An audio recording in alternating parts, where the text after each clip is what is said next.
사랑하는 여러분, 사도 바울, 성령의 감동을 받은 사도 바울은 로마 교회에 편지를 보내며 로마서를 쓰면서 이 복음을 전하고 있습니다. 그리고 지난 시간에부터 우리 사도 바울이 로마 교회에 보낸 편지 가운데 이 복음을 설명하는 이 본론에 해당하는 말씀을 우리가 살펴보며 은혜를 나눴습니다. 사도 바울은 복음에 대한 구체적인 설명을 시작하며 그 첫 주제로 다소 무거운 말씀, 다소 또 긴장이 되며 어찌 보면 좀 무섭기도 한 말씀으로 복음의 설명을 시작하였습니다. 바로 하나님께서 진노하신다는 것입니다. 하나님께서 진노하신다. 이 진노하신다라는 말의 의미가 무엇입니까? 하나님께서 벌을 내려서 심판하신다는 것이고 그 벌은 영원한 사망입니다. 그러니까 하나님께서 진노하셔서 우리에게 벌을 내려 심판하시는데 우리가 다 죽게 되었다라는 것입니다. 이것이 얼마나 무서운 말씀이고 무거운 말씀입니까? 긴장이 되는 말씀입니까? 오늘 본문 18절을 한번 보겠습니다. 하나님의 진노가 불의로 진리를 막는 사람들의 모든 경건하지 않음과 불의에 대하여 하늘로부터 나타나나니, 하나님께서 진노하시는데 그 진노가 하늘로부터 나타난다고 합니다. 자, 그렇다면 하나님께서 그토록 진노하시는 이유가 무엇입니까? 우리 지난 시간 살펴본 대로 하나님께서 진노하시는 이유는 우리의 죄 때문입니다. 죄 때문에. 하나님은 죄 때문에 진노하세요. 그리고 그렇게 진노하시는 죄의 유형에 대해서도 우리가 지난 시간에 살펴봤는데 크게 두 가지 유형의 죄 때문에 하나님께서 진노하신다고 말씀하셨습니다. 먼저는 사람이 하나님을 향하여 짓는 경건하지 않은 불경건의 죄 때문에 하나님께서 진노하시고, 또 하나님께 진노하시는 또 다른 죄는 사람과 사람 사이에 짓는 불의 때문에 하나님께서 진노하신답니다. 우리 18절을 다시 한번 보겠습니다. 하나님의 진노가 불의로 진리를 막는 사람들의 모든 경건하지 않음과 불경건의 죄와 불의에 대하여, 사람과 사람들이 짓는 죄인 불의에 대하여 하늘로부터 나타나나니. 사랑하는 여러분, 하나님께서는 우리가 짓는 이 불경건의 죄와 사람과 사람 사이에 짓는 불의 때문에 진노하십니다. 어쨌든 이 죄 때문에 하나님의 진노가 우리에게 임합니다.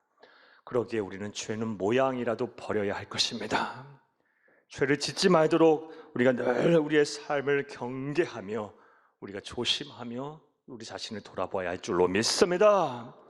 그리고 행여라도 죄를 지었을 때는 우리 주 예수 그리스도 앞에 나와 우리 예수님의 보혈의 공로로 죄 사함을 받고 회개함으로 죄 용서를 받아야 할 줄로 믿습니다. 이런 의미에서 오늘은 하나님이 진노하시는 죄 중에 첫 번째 유형의 죄인 사람이 하나님을 향하여 짓는 경건하지 않는 죄, 불경건의 죄가 어떠한 죄인지에서 살펴보며 은혜를 나누겠습니다. 그 은혜 시간 되기를 간절히 바랍니다. 할렐루야. 사랑하는 여러분, 그렇다면 하나님이 진노하시는 첫 번째 유형의 죄인 사람이 하나님을 향하여 짓는 경건하지 않은 죄, 불경건의 죄는 어떠한 죄를 말할까요? 사랑하는 여러분, 불경건으로 번역이 된, 경건하지 않음으로 번역이 된 이 헬라어 원어는 아셈바이안이라는 단어입니다. 아세바이안이라는 단어입니다. 이 아세바이안이라는 단어의 원초적인 의미는 부인하다, 부정하다라는 단어입니다. 뜻을 가지고 있는 단어입니다. 따라서 이 생략된 이 목적어를 살려서 다시 이 모든 경건하지 않음이라는 구절을 직역을 하면 하나님을 부인하는 것, 하나님을 부정하는 것이라고 번역을 할 수가 있습니다. 그것 때문에 하나님께서 진노하신다는 것입니다.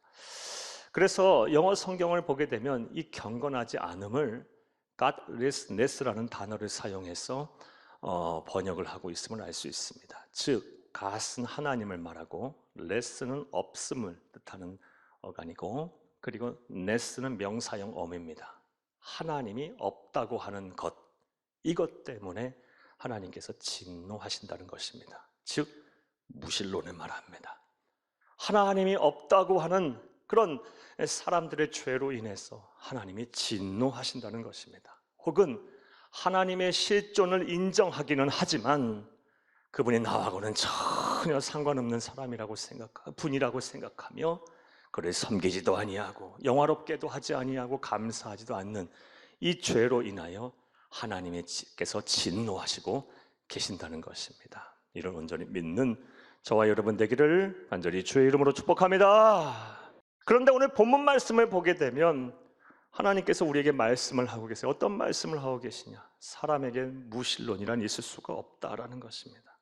누구나 다 하나님을 반드시 알 수밖에 없다라고 성경은 기록을 하고 있습니다. 왜냐하면 하나님께서 사람을 창조하실 때 하나님을 찾고 하나님을 알 수 있도록 하나님께서 그렇게 만드셨기 때문에 반드시 사람은 하나님을 알고 하나님을 찾을 수 있도록 하나님을 아는 지식을 담아 놓았기 때문에 무신론이란 있을 수 없다. 하나님을 누구도 알 수 없다고, 하나님 없다고 할 수 없다라고 성경은 기록을 하고 있습니다. 오늘 본문 19절을 함께 읽겠습니다. 이는 하나님을 알 만한 것이 그들 속에 보임이라. 하나님께서 이를 그들에게 보이셨느니라. 인간의 본성 가운데 하나님이 처음 창조하실 때 신을 알도록 만드셨답니다. 신을 찾도록 만드셨답니다. 신이 거할 자리를 만드셨답니다. 그래서 누구나 다 하나님을 알 수밖에 없고 하나님을 찾을 수밖에 없다라는 것입니다. 그래서 세상에 무신론은 존재할 수 없다라고 성경은 기록을 하고 있습니다. 이런 의견에 대해 종교개혁자인 우리 개신교의 아버지라고 할 수 있는 존 칼빈은 다음과 같이 로마서 주석에서 말했어요. 우리 함께 읽어보겠습니다. 사람에게는 하나님의 계심을 아는 의식이 골수에까지 깊이 박혀 있어서 그것을 지워버리는 것은 불가능한 일이다. 따라서 차라리 인간이 본성을 바꾸는 편이 더 쉬울지 모른다. 사람은 누구에게나 깊이 심령 가운데 자리 잡은 의식이 있는데 하나님을 알고 하나님을 찾는 그런 의식이 자리 잡고 있다는 것입니다. 누구도 하나님을 모른다 할 수 없고 하나님을 없다고 할 수 없다는 것입니다. 사랑하는 여러분, 이러한 종교개혁자 존 칼빈의 주장은 참 마땅한 주장이라고 생각이 돼요. 여러분 생각을 해보시기 바랍니다. 미천한 동물도 처음 태어나서 얼마간의 시간이 지나면 본능적으로 부모가 누군지를 압니다. 자신을 이 세상에 낳게 한 이 엄마가 누군지를 알아요.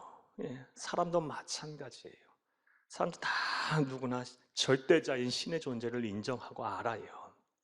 심지어 완강한 무신론자라 할지라도 자신이 힘으로 어찌할 수 없는 불가항력적인 일을 당하게 되면 절대자를 찾게 돼 있어요. 하나님을 알고 찾게 돼 있어요. 인간의 본성이 그래요. 자신의 힘으로 어찌할 순간이 없게 되면 하나님의 존재를 인정하지 않을 수가 없어요. 왜냐하면 하나님이 우리를 창조하실 때 그렇게 만들어 놓으셨기 때문입니다. 그러므로 무신론은 없다. 하나님을 없다고 할 수 없다라는 것입니다. 이것은 오늘 본문 20절 말씀을 통해서 더 분명하게 나타납니다. 우리 20절을 함께 읽겠습니다. 창세로부터 그의 보이지 아니하는 것들 곧 그의 영원하신 능력과 신성이 그가 만드신 만물에 분명히 보여 알려졌나니 그러므로 그들이 핑계하지 못할지니라. 아멘. 20절 말씀이 무슨 말씀입니까? 하나님이 이 천하 우주 만물을 창조하시면서 이 대자연 삼라만상 속에 하나님의 영광과 하나님의 실존을 알게끔 표적들을 남겨놓으셨답니다. 즉 우리가 이 대자연의 만물을 보면서 저 하늘의 해와 달과 온 우주를 보면서 하나님의 위대하심을 느끼고 하나님의 살아계심을 알 수 있답니다.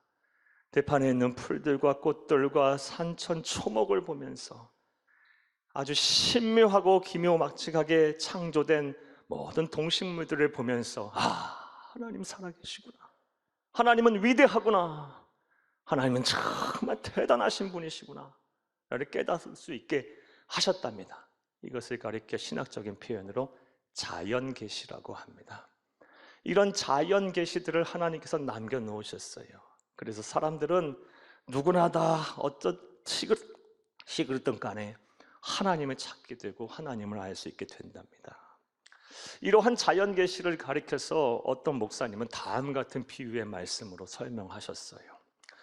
우리 온 우주 만물은 왕이신 하나님이 거하시는 궁전과 같다라고 말씀을 하면서 우리는 그 궁전을 거느리고 있는 존재다라고 말합니다.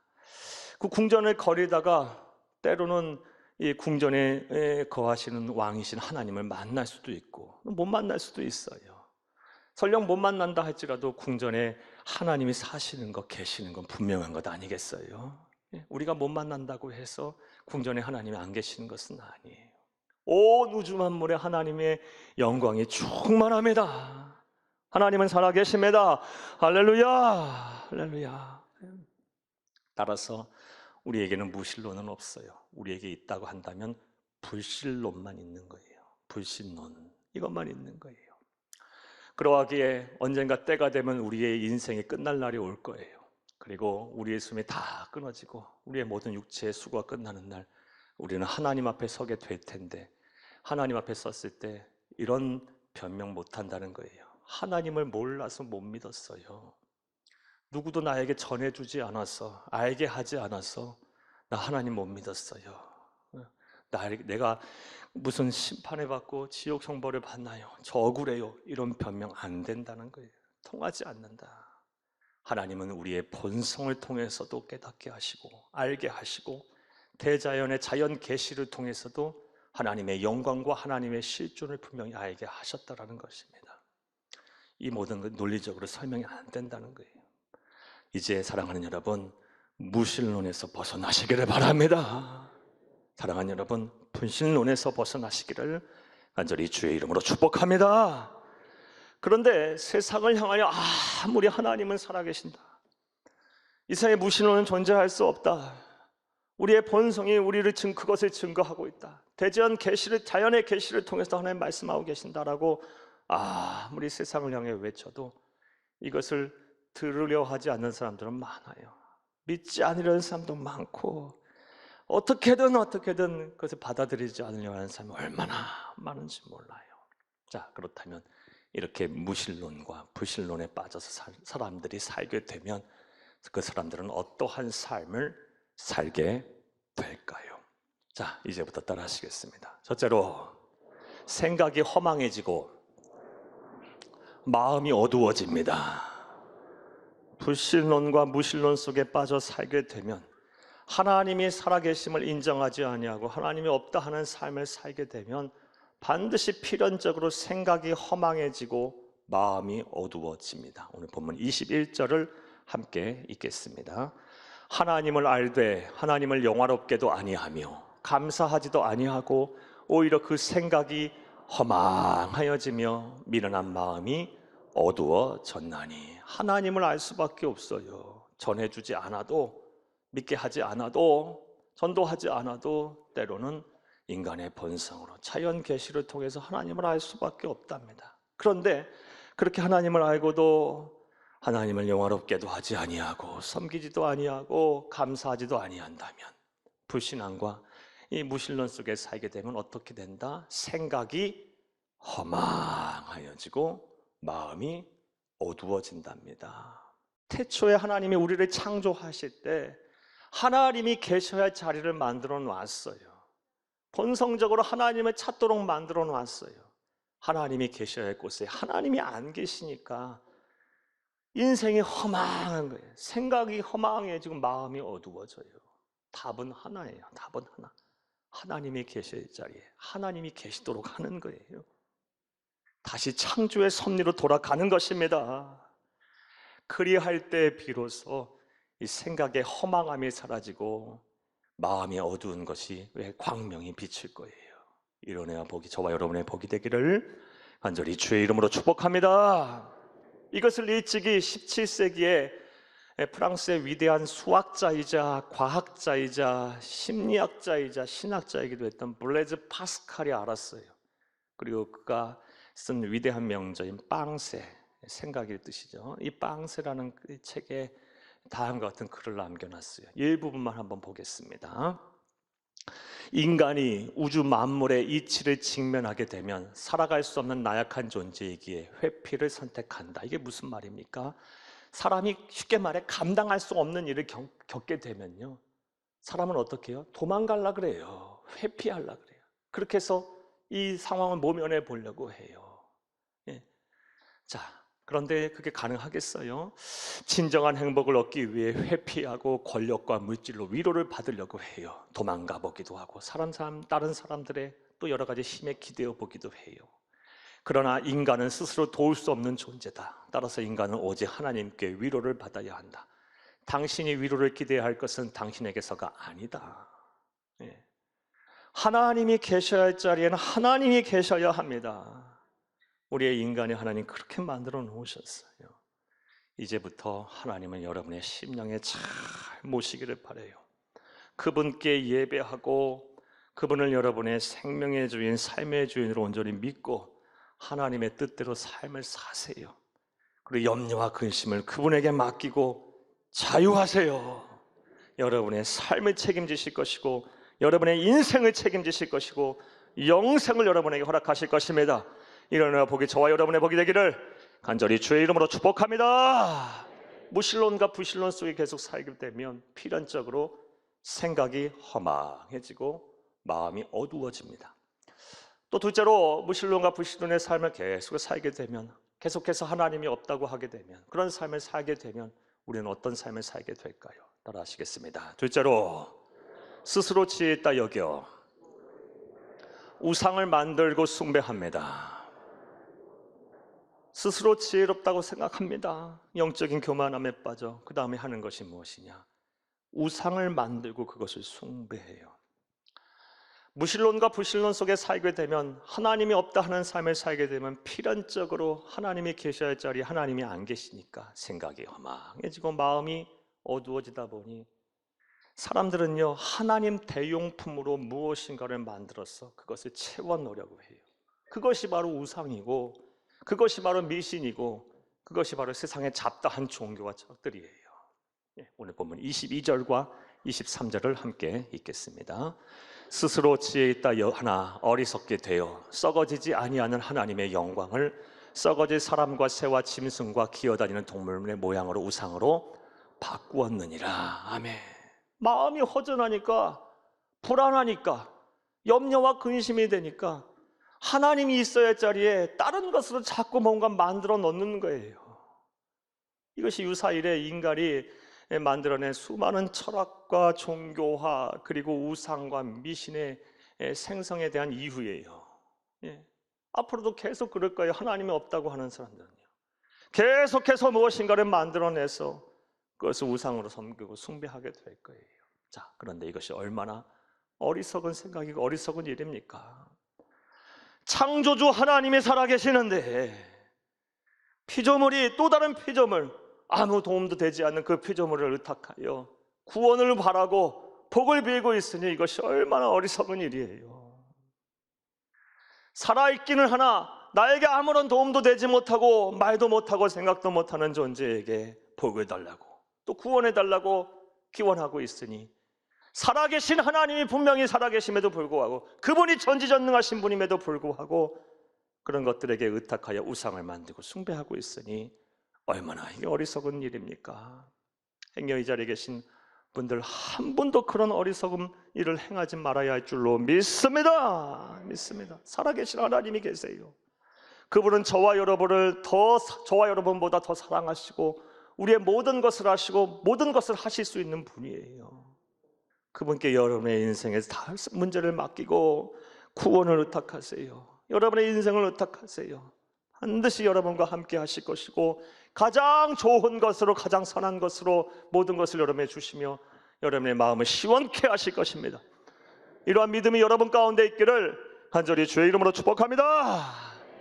자, 그런데 말씀을 여기까지 듣고 다음 같은 생각을 하시는 분이 계실 거예요. 목사님, 저는 우상 숭배하지 않아요. 저는 이미 하나님 잘 믿어요.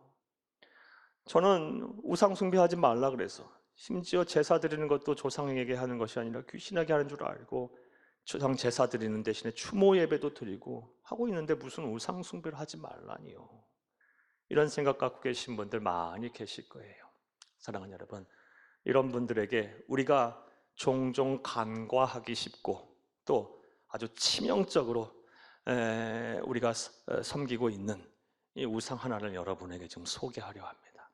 자, 그 우상이 무엇일까요? 바로 여러분 자신입니다. 자기 자신. 사랑하는 여러분, 오늘날 우리의 사회는 인간을 존중하고 또 개인주의화된 사회예요. 그러다 보니 우리의 온통 관심은 자기 자신밖에 없어요. 우리의 온통 관심이 그래요. 출간되는 책들의 거의 대부분은 자기계발서고요. 방송과 또 여러 언론을 통해서 보도되는 거의 모든 대부분의 얘기들은 자기관리, 자기 행복, 자기 개발에 대한 얘기뿐이에요. 자기 말을 하고 자기 생각을 하고 자기 주장을 관철시키고 자기 관리를 하게 되면 소위 세상에서 성공할 수 있고 행복할 수 있다고 말해요. 계속 그것을 끊임없이 우리에게 주입하고 있고 우리는 그 주입된 문화 속에 살고 있어요. 계속해서 모든 것이 내 중심, 내 생각, 내 모든 계획, 내 뜻이 이루어지길 바라요. 사랑하는 여러분, 물론 자기 개발, 자기 관리가 잘못됐다는 말이 절대 아닙니다. 정말 잘 하셔야 합니다. 그런데 이것이 지나치게 되면 이 자기 자신이 우상이 될 수 있다는 것을 말씀드리는 거예요. 왜냐하면 그런 삶을, 그런 의식 속에 살고 있는 사람은 인생의 주인이 하나님이 아니라 자기 자신입니다.